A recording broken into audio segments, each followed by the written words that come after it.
Here's something to think about. Whether you are atheist, whether you're a traditionalist, whether you are black, whether you are Indian, there's just something that unites every single one of us. And I think that's excellence, right? It's sort of like a universal language, such that when you see excellence, you can identify it and you can appreciate it, right? And this just got me thinking, right?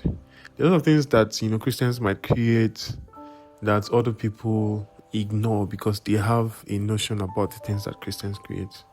But really, when you do things that are appealing and are excellent, it catches the eye of a lot of people, right? And thankfully, something that we are seeing today where Christians are in mainstream, right, creating stuff that are very exciting for everybody to engage with, right? Of course, it's a slippery slope because you don't want to do something that everybody is excited about, but at the compromise of your standards and your true faith, right? So again, like I said, it's a slippery slope. But really, that's just something, that's a thought that ravaged my heart. How can I be a lot more excellent such that the things I create are appealing not just for like a Christian audience, right? But for everybody, right? And in everybody seeing it, you can just point, there's a message that is being passed across. That's one single message, but a lot of people are seeing it. Yeah. I also think on the path of excellence, right? I also think I figured something out about entrepreneurship this week. We just made, it just blew my mind in a way, right? I figured out why entrepreneurship is very hard for me. It doesn't mean I'm going to stop, right? I have to figure it out. Because, you just have to get very acquainted to the hard things. But I figured out why it's really hard. And it's really because as an entrepreneur, you're your own boss. Of course, you know that. Everybody should know that. But what that really means is you do not have a predefined set of rules or boundaries that would guide you in the right directions. You are supposed to create those rules, right? And then abide by them. Which is crazy. Because I know how to be a great employee. I know how to be a good worker. I know how to be a good servant, as the Bible puts it, right? I know that, this is my job. This is what I'm supposed to do. Okay, this is my task. Okay, I will do what I am asked to do. And if possible, do above and beyond what I am asked to do, right? I can tell when I am overperforming because I'm doing more than I was asked to do, right? But with entrepreneurship, you're supposed to, in your natural state is, to overperform. And not just that, you're supposed to create the boundaries of performance. I think that's actually crazy. People don't talk about it, all right, as often. And, this became very apparent to me when I was trying to assign tasks. By the way, welcome to my weekly journal. I always forget to welcome you. Well, yeah, welcome to my weekly journal. This is the 37th edition, and I made a mistake last week. That was the 36th edition, but that's fine.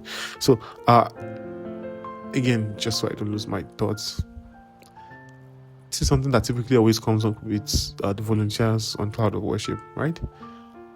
It's how I am supposed to be telling them what to do, or telling not exactly what to do, but tell them the direction at which we are going, right?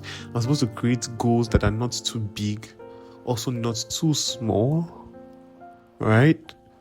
Goals that are not too unrealistic, because if we fail, we are failing together, and it becomes apparent that the leader in front of you keeps on setting audacious goals, or rather over ambitious goals, right? This is actually a real struggle, if I will. It's something that I really need to understand, honestly. But apart from that, well, not even apart from that, still along the same line, is around the theme of excellence, right? How can I even be an excellent leader such that I'm able to direct people in the right direction and not direct people into confusion, right? But yeah, that was mostly how the week went. Also, very quick story. There was this tinted office 29. Yeah, there's this tinted permits thing that's going on right now in Lagos or in Nigeria actually, and you are supposed to, get a permit to have a tinted glass. But we've just been unraveling and seeing, because the Nigerian police force is the one that's trying to enforce this rule, but they are at loggerheads with the Nigerian Bar Association. And so it was very recently that the courts, that's the Federal High Court, declared that it should be suspended. That is, a tinted permit should no longer be asked for. But before then, I was just asking myself, I can go out, right? I mean, I know that they're fighting about it, and I did something that was wrong, actually. I went out and I just told myself, worst case scenario, a policeman would ask for money and they would let me go. But I asked myself, should I really be thinking that? And I think it's because of it's just the society that we live in that just makes some things sound normal to you. But that's actually very weird. The fact that you think you can, and I'm rushing, the fact that you think you can get away with something just because, the system is designed for you to be corrupt. Right? There has to be like a total shift in our mindset such that we understand that this isn't how things are supposed to be. But anyways, that has been my weekly journal.